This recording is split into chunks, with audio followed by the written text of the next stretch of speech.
Hey guys, I'm Ejafari here, and in this video I want to introduce you to one accessory which will help you achieve professional looking car photos. So without further ado, let's get started.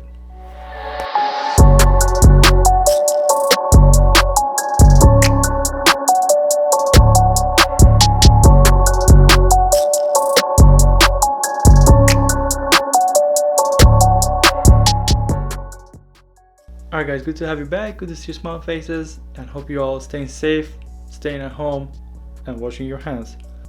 Have you ever taken photos of a car and it looks different than what you've seen in magazines or on the TV?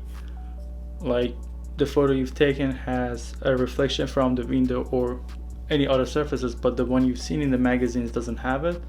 That's because they use something called circular polarizer. You will need to use this filter in order to achieve those professional looking photos. They come in different sizes and different prices. They go anywhere between 30 to 40 bucks depending on the size to $200+.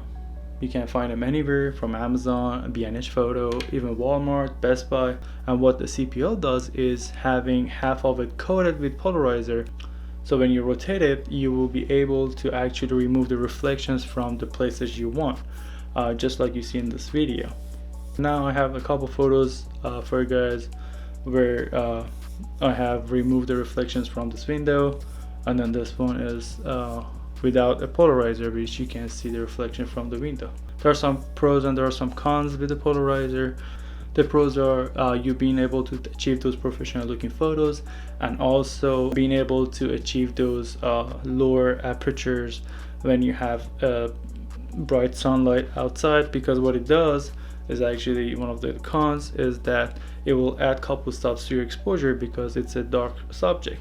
You're basically putting a dark subject in front of the lens, which reduces the light that you get to your sensor. So always make sure that you have the right exposure and your photo is perfectly exposed when you have a polarizer on. And the other problem with the polarizer is when you're shooting through the sunlight, it's different than a for example a UV filter. And because the polarizer has basically two glasses, and you're adding this on your lens which already has a glass, you might get some light glares in your photo, so you have to be careful about that too. Other than that, everything is pros about this thing. They come in all different sizes for different lenses. There are also like some professional polarizers that actually like clamps on your lens, which is pretty nice, especially for landscapes. So if you already own a polarizer and you're shooting car photos, make sure to always put it on when you're taking photos of the vehicle, because you will achieve those professional looking photos. And if you don't own one, I recommend you investing in one. As I said, it comes in different prices, so there's always a brand that fits your budget. And this is it for me tonight. Hope you all enjoyed this video. If you did, make sure to subscribe, turn your notification bell on. I try to post a video every weekend and middle of the week, so just trying to put the content out there and share my knowledge with you guys. And I have seen a lot of photographers now using CPL when they take car photos. So if you learned something from this video and you actually ended up going to buy a CPL and taking a photo with it, send it to me on Instagram. Let's chat about it. I'll make sure to put it on my story. And that's it for me tonight. I'll see you guys in the next one. Until then, peace.